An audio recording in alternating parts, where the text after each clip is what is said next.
야곱이 그 가족들을 이끌고 그 외삼촌 라반의 집에서 돌아온 이후에 에서와의 화목 화해하고 오랫동안 그 묵혀두었던 오래된 숙제에 해당되는 거죠.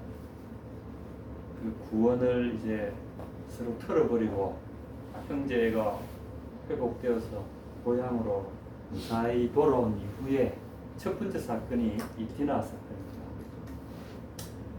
막내딸이 디나가 그 근처 몰에 같은 또래 소녀들을 한번 보려고 아무래도 이 새로운 이제 지방에 들어왔기 때문에 새로운 지방에 있는 애들의 이게 좀 재미있어 보일 거 아닙니까? 구경도 하고. 그래서 세겜이라는 성에 갔다가 아주 큰 낭패를 당하죠.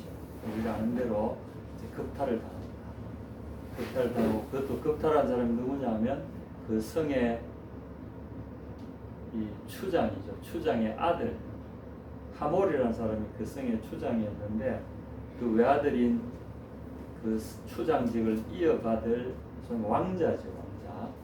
그 세겜이라는 이 아들이 그 소녀를 보고는 마음이 혹해가지고 그냥 뭐 좋아하고 이런 절차를 거치면 될 텐데 그냥 그 자리에서 겁탈을 해버리고 소녀를 집에 돌려보내지도 않고 그러면서 이제 이 집이 어디냐 해가지고 야곱에게로 찾아와서 여차저차 저차여차 해서 우리 아들이 이 그대에게 따님을 사랑하게 됐으니까 아내로 주심이 어떻습니까? 이제 이렇게 나왔어요.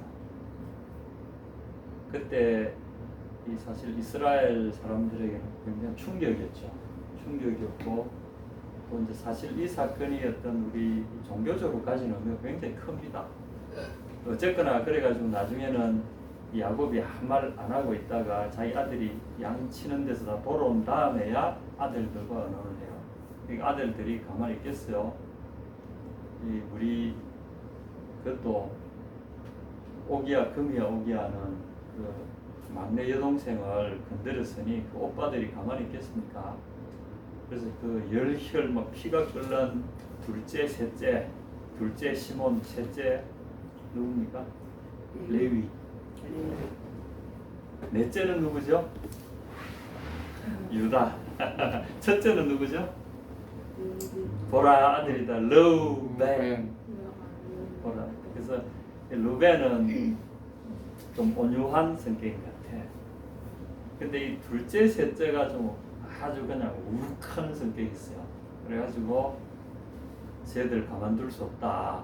그래 결국은 이렇게 트릭을 써가지고 그 내용이 이 34장 이 후부에 뒷부분에 35장에 이르기까지 이렇게 나와 있습니다.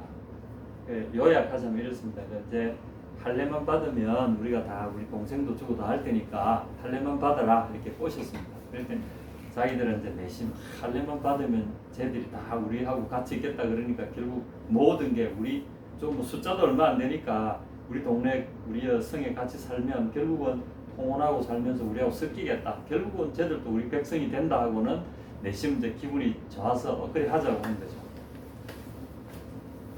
뛰는 놈 위에 나는 놈이 있다고 하나님께서 이 머리를 굴린 이 하몰 세겜 부자의 그 트릭을 이스라엘의 그 트릭으로 제압을 해버리신 거죠. 결국은 그로 됐죠. 이 소수의 사람들이 가가지고 이 할례 수술을 하고 나면은 남자들이 첫날 이튿날 지나고 한 사흘째 되면 완전 막 붓고 엄청 제일 아플 때인데 갑자기 칼을 차고 무장하고 특히 그 둘째인 시몬과 셋째인 레위가 주도가 돼가지고 돌격해가지고 가서 막 그 성읍을 다 쓸어버렸어요. 남자는 다 죽여버리고 그 자녀들, 애들, 아녀자들한테 몰수히 노예로 잡아오고 그 뭐 들이며 어디에 있던 모든 그 재산이 될 만한 가축이라든가 싹 다 끌어와. 그리고 그 성읍을 그 세겜성을 쑥대밭으로 상당히 잔인하죠. 그리고 어떻게 보면 이게 좀 심하지 않나 하는데 결국은 이것도 보면 하나님께서 그 백성의 만약에 입건을 해가지고 통혼하게 되고 이 세겜 족속과 같이 섞이게 되어버렸다면 지금의 이스라엘이 있을 수도 없고 하나님의 그 이스라엘 백성을 통해서 이루고자 하시는 이 놀라운 이 계획들은 무산될 수밖에 없죠. 이 하나의 작은 로맨스에 불과하다고 생각하기엔 너무나 큰 영적인 이 위기가 찾아온 거죠, 사실은. 근데 하나님께서는 왜 그 레위와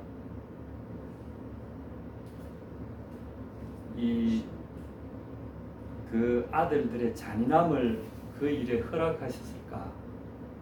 하나님께 이거는 굉장히 중요한 일이죠. 하나님의 그 원대한 인류 구원의 계획이 완성되느냐, 이제 막 민족으로 키워내려고 하는 그 시점에 이런 일이 돼가지고 만약에 그 민족이 사라져버릴 위기에 처한다면 이거는 있을 수 없는 일이죠. 하나님 굉장히 강하신 거죠. 그런데 어쨌거나 이 상황을 보면 상대는 굉장히 이 세겜성 하나뿐만이 아니에요. 그 옆에 있는 다른 같은 족속들이 여러 성을 이루고 살고 있잖아요. 그 중에 하나를 쳤기 때문에 이 다른 데서 굴러 들어온 이 조그만 하나의 집단이 수적으로 지금 몇십 명도 안 되는 이 사람들이 와가지고 이 성을 다 이렇게 완전히 막 거들내놨다 그러면 거기 살고 있던 다른 사람 같은 족속들이 가만히 있겠어요. 이 전쟁이 일어나면 이거는 게임도 안 된다고. 그러니까 이 야곱이 위기의식을 느끼는 거죠. 야곱이 30절입니다. 야곱이 시몬과 레위에게 이르되 너희가 내게 화를 끼쳐 나로 하여금 이 땅의 주민 곧 가나안 족속과 브리스 족속에게 악취를 나게 내게 하였도다. 나는 수가 적은즉 그들이 모여 나를 치고 나를 죽이리니 그러면 나와 내 집이 멸망하리라. 내가 나에게서 그들을 향하여 악취를 풍기는 자가 되게 만들었다. 이거는 시체 썩는 냄새를 말하죠. 내가 그들을 죽여서 그들에게 시체 썩는 냄새를 풍기는 자가 되었다. 그러니까 이거는 반드시 보복을 받을 수밖에 없는 위치에 처해 있다는 굉장히 위기의식을. 야곱의 인생에서 보면 참 위기 때가 많았어요. 자기 형 에서를 피해 도망갈 때도 에서가 이제 기회만 보면 죽이려고 드니까 그때 도망을 갔잖아요. 결국은 뭐 장가 간다는 명목으로 했지만 도망을 갔죠. 그리고 거기서 또 도망가고 나니까 이제 에서는 돌아올 날만 기다리고 있는 거죠. 돌아오기만 해봐라. 가만두나 이러고 이제 막 이빨을 팍팍. 그 세월이 벌써 20년 넘어서 그 도망가 살면서도 야곱은 고향을 생각하면 형이 늘 걸리는 거예요. 돌아가면 형이 지금 칼을 갈고 있을 텐데 그 눌림 속에 있다가 이제 어째 돌아와가지고 겨우 그것도 막 칼을 차고 왔잖아요. 에서가 400인을 건드리고 이놈 잘 됐다 이제. 근데 하나님께서 극적으로 개입하셔가지고 극적으로 풀어놨는데 또 다른 사건이 이거는 뭐 어떻게 화해할 수도 없고 이미 저질러 버렸으니 일생일 때 나와 내 집은 망하리라. 굉장히 위험한 거죠. 우리도 그렇습니다. 이거는 야곱이 자기가 하려고 한 것도 아니고 그쪽에서 먼저 찝쩍거렸고 자기 딸을 심각하게 욕보였고 동시에 자기 아들들이 자기가 생각하는 것보다 더 심각하게 격분하면서 일이 커져버린 거죠. 이게 절제라든가 뭐 이런 것 없이 그냥 막 어찌 이런 일이 있을 수 있느냐 하고는 가지고 막 그냥 이거는 뭐 야곱도 어떻게 조치할 수도 없고 뭐 컨트롤할 수 있는 상황이 아니었어요. 순식간에 이런 일이 일어나고 있는 거죠. 그러면 나와 내 집이 멸망하리라. 참 우리도 그렇습니다. 이게 갑자기 하다 보니까 내가 뭘 망하려고 뭐 시도했겠어요. 뭔가 잘 해보려고 하잖아요. 하는데 결과가 보면 어느 순간에 보면 완전 엉망이 돼 있고 이거 완전히 인생의 나락으로 떨어져 있고 어떻게 해야 될지도 모르겠고 그리고 위기는 나를 추격해오고 인생이 이럴 때 이제 몰릴 때, 자, 이때 35장으로 넘어갑니다. 보면 하나님이 야곱에게 이르시되, 그래서 여기서 우리가 이 35장 초엽에 하나님이 주신 솔루션이 있어요. 우리 인생에 인생의 어떤 대위기에서 뭔가 우리가 전환점을 찾아야 될 때, 길이 없다고 하는 막다른 골목에 우리가 딱 빠져버렸을 때, 여러분은 그럴 때 뭐 크든 작든 다 각자 오늘까지 살아오시면서 그런 경험들이 한두 번이 아니었을 줄로 제가 압니다. 저도 그랬고, 그래서 저는 나이가 지긋하신 분들 보면 존경합니다.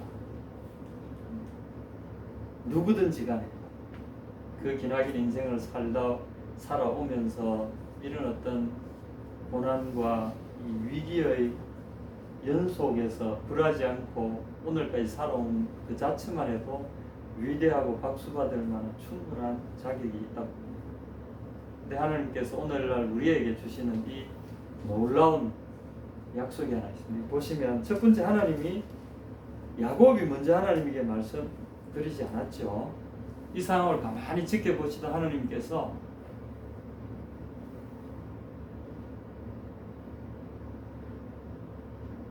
야곱에게 말을 걸어오십니다. 첫 번째, 일어나라. 일어나라.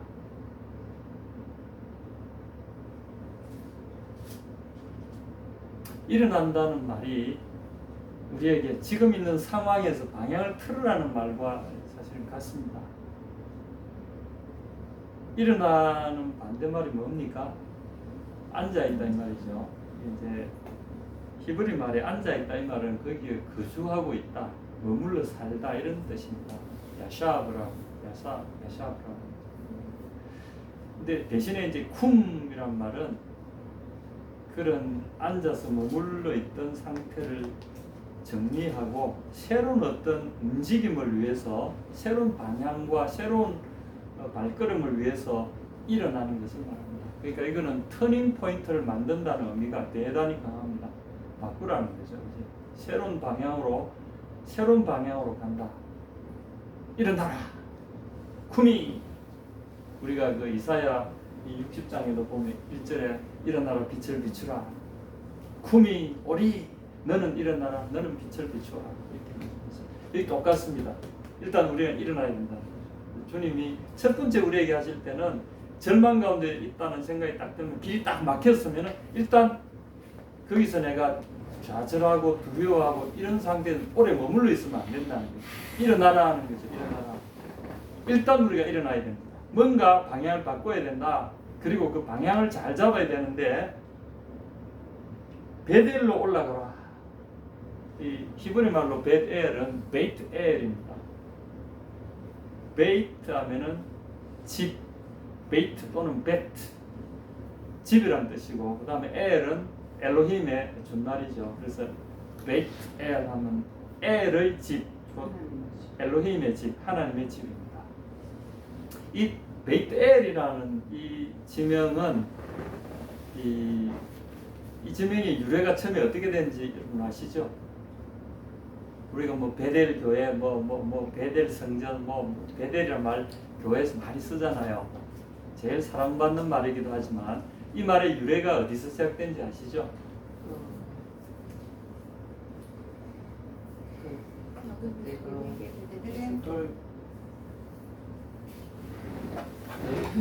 집에 돌아가다가 그게 아니 그 돌. 그렇지, 예, 돌, 그렇지, 돌에 있습니다, 돌. 라반에게로 이제 가잖아요. 자기 형 에스가 죽이려 그러니까 엄마하고 짜고 이제 결혼한다는 명분으로 라반, 외삼촌 라반의 집으로 이제 가는 도중에 한 장소에서 해가 지니까 그 길을 가지 못하고 거기에서 돌베개를 하고 잠을 자고 있었어요. 그런데 하나님 그 순간에, 그날 밤에 꿈에 나타나시잖아요. 그 꿈에서 보니까 하나님이 하늘에 서 계신데 하늘과 땅 사이에 사다리가 하나 쫙, 자기가 누워있는 그 쪽에 사다리가 내려져 있고 쭉 보니까 이 사다리가 하늘에 닿아 있어요. 그리고 저 위에는 사다리 꼭대기는 하나님이 서 계시고 사다리에는 하나님의 천사들이 올라가는 천사도 있고 내려가는 천사도 있고 오락가락하고 천사가 때를 지어서 그 사다리를 오르락내리락 하고 있는 아주 이상하고도 놀라운 꿈이 생생하게 자기에게 그리고 그 위에 계셨던 그 하나님이 자기에게 말씀하시고 그래서 자기가 거기서 꿈을 깨고 나서 보니까 이곳은 하나님의 집이었구나. 하나님이 계신 곳이요. 그래서 이제 나중에 그 자기가 베던 돌을 세워가지고 거기다 기름을 붓고 그 지명을 하나님께 이제 하나의 예배를 드리는 형식을 취하죠. 그리고 그 지명을 이곳은 다름이 아니라 하나님의 집이었구나. 그래서 베트엘 이렇게 이름을 지었어요. 그래서 하나님께서 그 장소로 야곱으로 하여금 다시 올라가라 이렇게 말씀하십니다. 뭔가 놀랍지 않습니까? 하나님을 만났던 그곳으로 다시 올라가라. 그래서 우리가 어떤 터닝 포인트를 만들 때 항상 하나님 우리에게 어디로 하나님을 만났던 그 시점으로 돌아갑니다. 다시 말하면 그것은 하나님 그분에게로 다시금 우리의 시선과 방향을 수정해야 됩니다. 야곱은 어쩌면 이제는 고향에 돌아와서니까 좀 안식하고 싶었겠죠. 타향살이 얼마나 고달팠어요. 이제 와서 좀 재산도 많고 하니까 이제 땅만 좀 좋은 데를 찾으면 돼. 그리고 거기서 이제 좀 아버지의 그 옛날 어린 시절의 그 꿈과 이런 것들을 다 이제는 좀 이루었으니까 자기가 와서 이제는 좀 사랑하는 가족들하고 좀 그렇게 살고 싶었어요. 근데 여기 와서도 꿈이 한꺼번에 사라져버릴 그런 위기에 봉착했을 때 근데 하나님께서 야곱에게 이러십니다. 야곱은 항상 보면은 자기의 이 어쩌면 작은 야망이죠. 내 집, 나의 단란하고 행복하고 따뜻한 나의 집.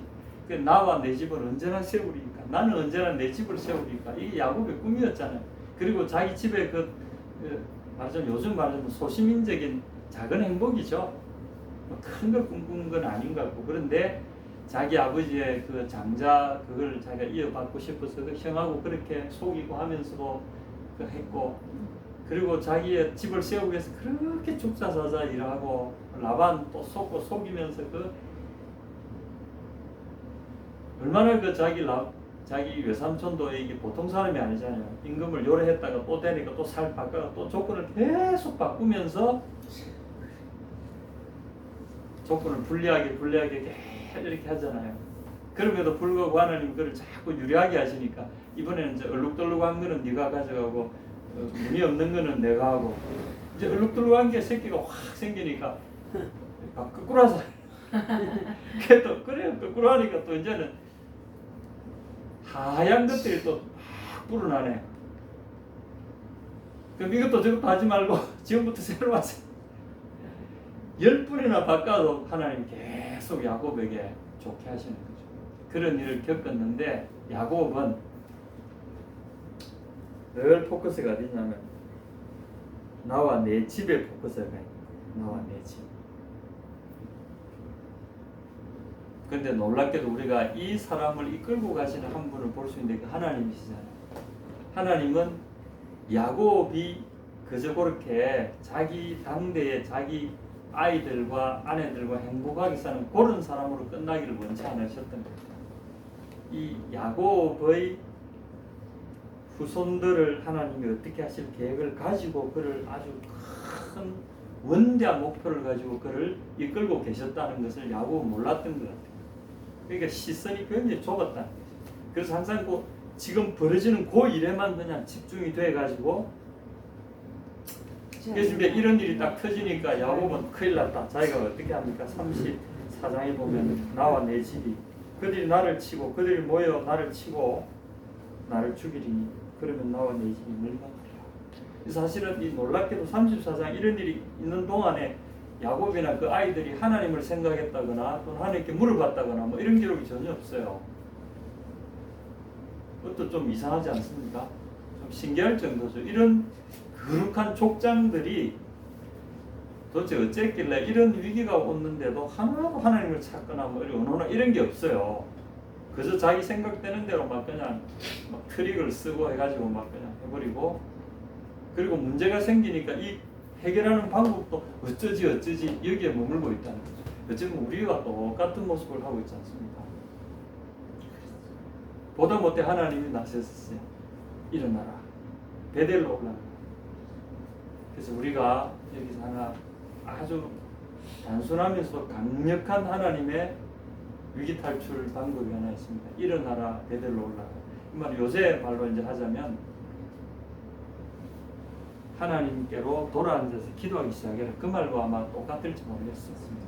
일이 어떤 일에 여러분이 해결할 수 없는 어려움들이 여러분을 파도처럼 몰려와서 삼키려고 한다면 어쩌지 이러지 말고 하나님을 향해서 돌아앉아라. 일어서서 기도의 처소로 나아가고 하나님을 만나는 자리, 베델이 하나님을 만나는 자리 아닙니까? 나만의 골방을 정해서 하나님께로 돌아가는, 하나님께로 돌아가는. 이게 참 중요합니다. 일을 하다가 여러분 맡길 때 또는 인생에 어떤 큰 환란이 올 때 여러분 이걸 꼭 기억하십시오. 너무나 당연해 보이지만 그러나 우리가 매너리즘에 빠지기도 쉽고 우리 인생이 참 피곤하잖아요. 그러니까 막 다 귀찮아요. 기도하라 그러면 막 기도하는 게 너무 힘들어요. 일할 시간이 이런 바쁜데 뭐 기도할 시간이, 그러니까 기도도 막 고통스럽게 느껴지잖아. 솔직히 그렇잖아요. 저 직장 생활할 때 그 알아요. 너무 힘들어요. 하루 종일 시달리고 왔는데 또 뭐 기도하라, 새벽에 일어나가 새벽 기도하라 뭐 하라. 근데 우리 한번 진지하게 생각해 봅시다. 하나님께로 시선을 돌리자. 첫 번째, 일어나서, 일어난다는 말은 이전에 내가 했던 그런 어떤 방법이나 이런 거 일단 그런 것들로부터 결별하라는 말이잖아요. 한번 해보자고요. 일어나라, 베델로 올라가. 그리고 거기서 단을 쌓아라. 근데 하나님이 이 세 가지입니다. 일어나라, 베델로 올라가라, 거기서 단을 쌓아라. 그런데 여기 보면 하나님이 당신을 소개하시고 이렇게 하셨어요. 거기 올라가서 거기 거주하며 거기 머물러 살아라는 거죠. 다시 말해서 세상적인 이 거주 환경, 내가 어떤 일을 당할 때 그것을 반응하는 이전의 세상적인 방법과 이런 것들부터 단절하라는 말씀처럼 들려요. 내가 내 노하우를 생각해내고 이 사람 저 사람 찾아다니고 막 이렇게 하지 말고 그런 것부터 단절하고 일어서서 하나님께로 나아가서 거기 머물러 있으라는 거죠. 한번 그냥 하는 게 아니라 삶의 패턴을 하나님께 여쭙고 하나님께 머물러, 하나님 앞에 머물러 있는 방식으로 바꾸라는 거죠.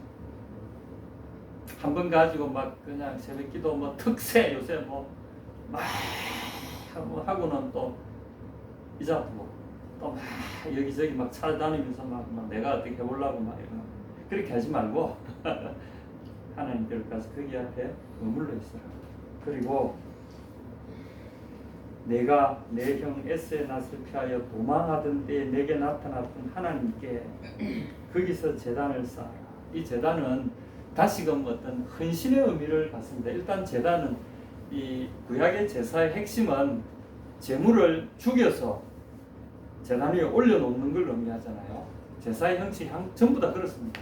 곡식 소재 빼고는 전부 다가 제물을, 살아있는 동물을 죽여서 제단 위에 올려놓는 거. 이게 뭘 의미하는가 하면 우리의 헌신을 말하는 거죠. 하나님 앞에 제단, 제물로 드려진다. 그래서 신약 시대에 와서 사도 바울께서 우리에게 그 이야기하는 로마서에 보면 너희 몸을 산 제사로 하나님께 드릴, 이것이 너희가 드릴 영적 예배니라. 이 번역에 좀 문제가 있는데 영적 예배가 아니라 이 번역을 스피리추얼 월십 이렇게 번역해서는 안 되는 이 번역입니다. 그게 뭔가 하면 로지컬, 리저너블 그런 뜻입니다.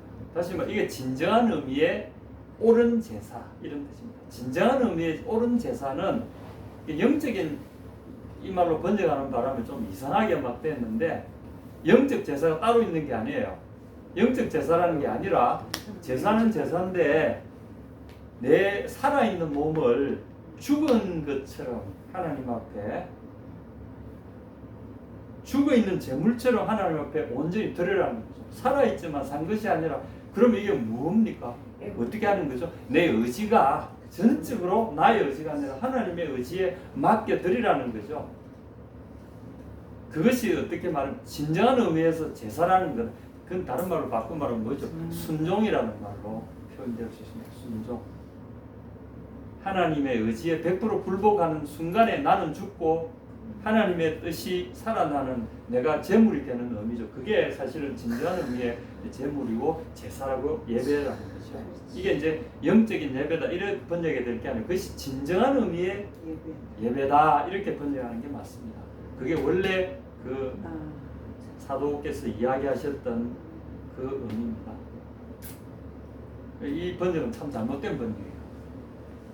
물론 뭐 그런 뜻으로 받아들일 수 있는 여지가 없는 건 아니지만 사람들이 좀 이상하게 생각할 수가 있어요. 추상적으로 넘어갈 수 있는 게 그게 아니라 영적인 예배가 아니라 진정한 의미의 예배는 살아있지만 내 의지가 하나님 손에 온전히 들어짐으로 해서 하나님의 뜻을 100% 순종할 때 그것이야말로 진정한 그야말로 제물을 죽여서 드리는 그 제사의 원래 의미에 해당되는 것입니다. 자, 그렇다면 거기서 제단은 다시금 이제는 하나님의 뜻에 야곱이 자기 야망을 내려놓고 내 집은 언제나 세우리까 내 집, 내 행복 이런 거 잠시 내려놓고 하나님의 위대한 뜻을 생각하고 그분 앞에 자신을 한번 내려놔 봐라는 거죠.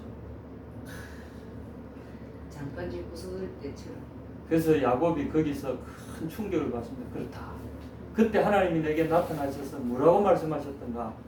자기는 지금 형한테 쫓겨가지고 이제 새로운 생활을 해야 되는데 막 이제 그런 생각들, 자기 앞날에 뭐 어떤 이제 막 험난한 이제 그런 생각하고 있을 때 하나님이 거기 나타나셔서 장래에 나타날 위대한 일을 너를 통해서 내가 이루겠다. 그 약속을 해주시고 하나님이 그 뜻을 야곱에게 밝혀주셨어요.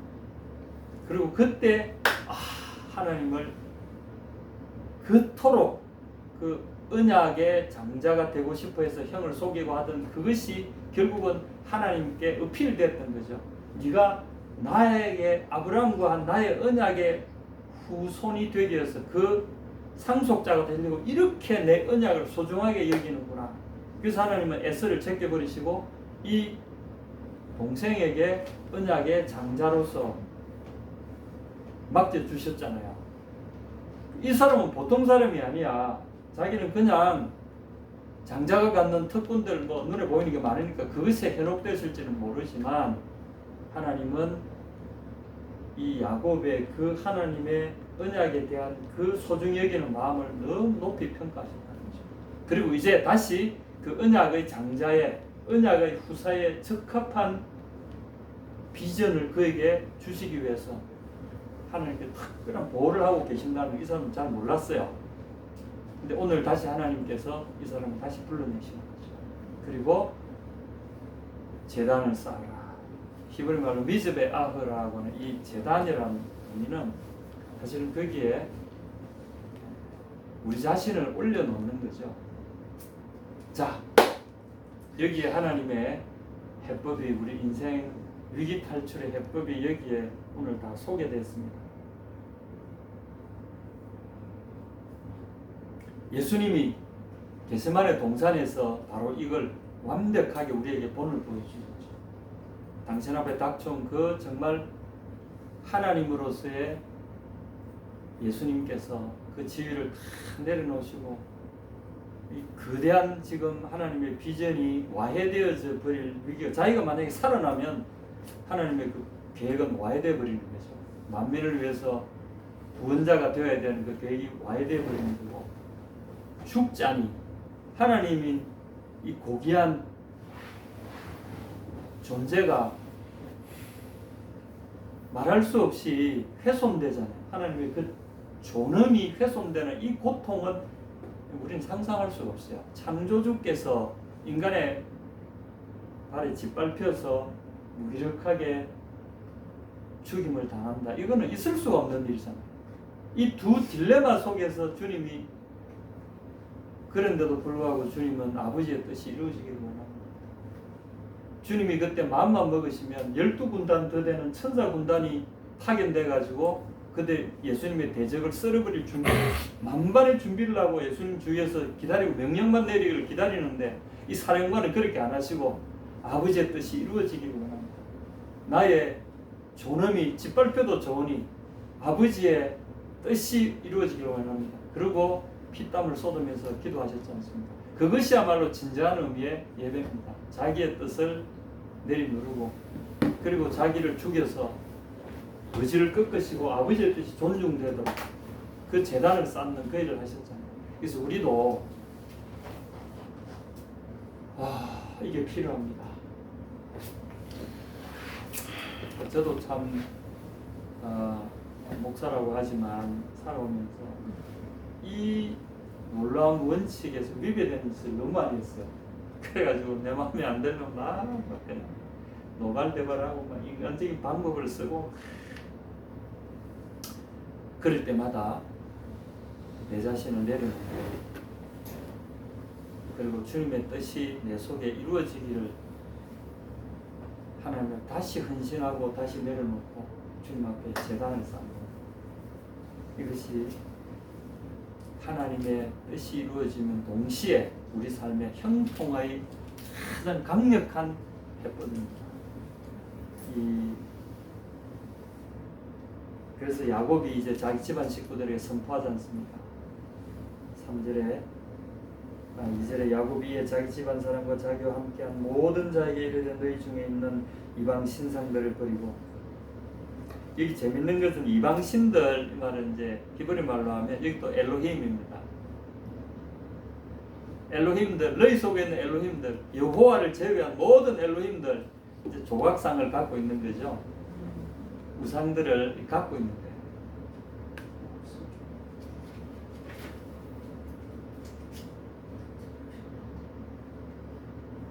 이 사절을 보면 그들이 자기 손에 있는 모든 이방 신상들과 이 신상들이라고 이렇게 번역을 해놨는데 우리는 이 원문에는 이방 신들이라고 되어 있습니다.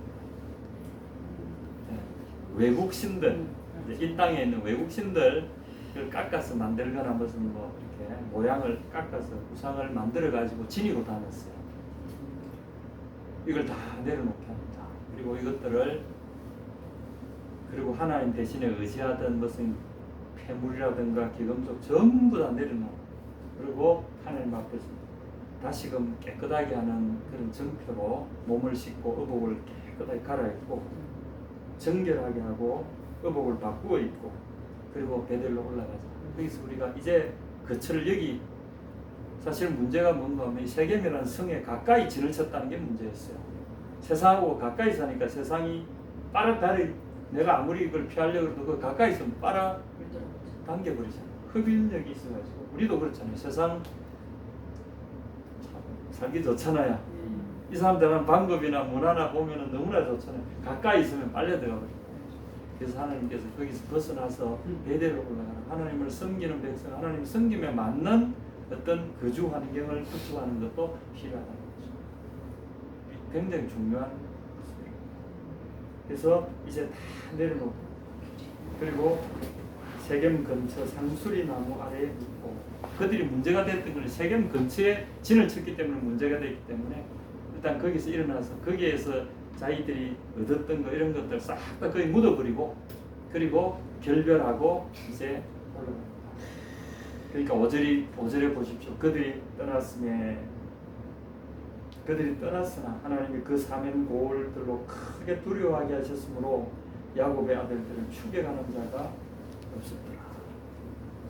자, 여기에 하나님의 놀라운 이 하나의 키를 우리에게 보여주시는 거죠. 우리가 그 사람들을 우리 두려움을 해소하려면 어떻게 합니까? 야곱의 두려움을 해소하려면 그 사람들 다 쳐가지고 전부 다 복속시켜야 되죠. 무력으로, 그죠? 근데 그렇게 안 했어요. 세상이 의지하던 무력을 더 이상 쓰지 않았어요. 대신에 하나님을 향해서 돌아가기만 합니다.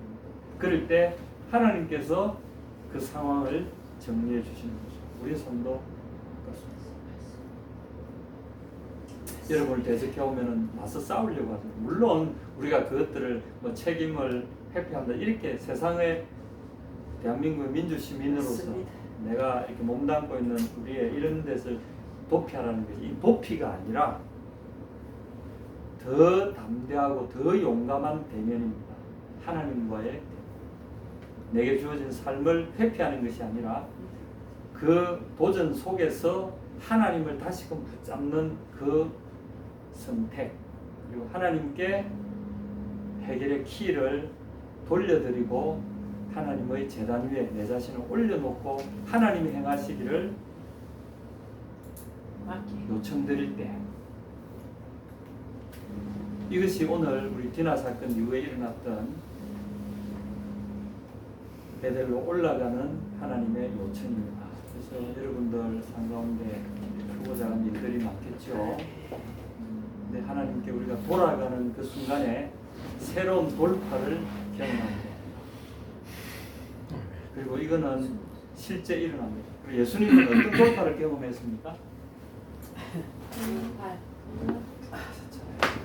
상상도 할 수 없는 영광스러운 모습으로 하는 우리를 높여주십니다.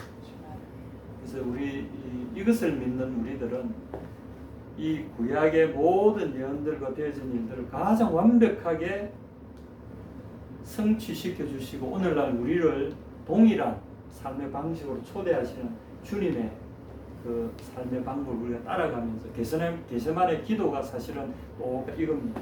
이것에 대한 완벽한 본입니다. 그래서 우리도 우리의 삶에 여러분 함께 그렇게 해 갑시다. 올 때 함께 기도의 처소로 나아갑시다. 아멘. 하나님